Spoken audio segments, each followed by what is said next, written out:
மாண்புமிகு முத்துவேல் கருணாநிதி ஸ்டாலின் அவர்களே, மாண்புமிகு திரு முத்துவேல் கருணாநிதி ஸ்டாலின் அவர்களே, பேரை மட்டும் வீராப்பா சொன்ன பத்தாதவர்களே, பேரு மட்டும் வீராப்பா சொன்னா போதாது, வேற என்ன செய்யணும்? உங்களை மாதிரி ஜெயலலிதா மாட்ட போய் அப்படி பம்மி நிக்கணுமா?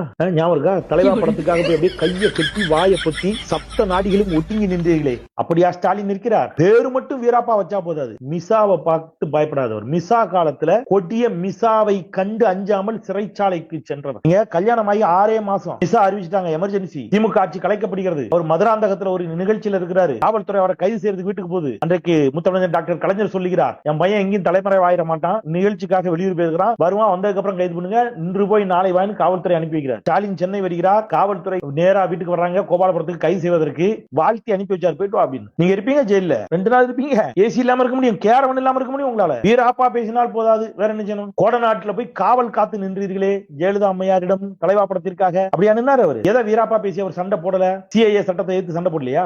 கடும் எதிர்ப்புகளை தாண்டி அனைத்து சாதியினரும் அர்ச்சகர் என்று சட்டம் கொண்டு அனைத்து சாதியினரும் அர்ச்சகராக்கவில்லையா? என்ன செய்யல? மோடியை மேடையில வைத்துக் கொண்டே மோடிக்கு எதிராக கடுமையான விமர்சனங்களை முன்வைத்து எங்களுக்கு தர வேண்டிய நிதியை தருவீர்களா இல்லையா என்று கேட்டாரா இல்லையா? நீங்க எங்களுக்கான பங்க தர மறுத்தால், நிதியை தர மறுத்தால் நான் வரியை தர மறுப்பேன் என்று சொன்னாரா இல்லையா? என்ன செய்யல? வீராப்பா என்ன பண்ணணும்? இது என்ன சினிமாவா?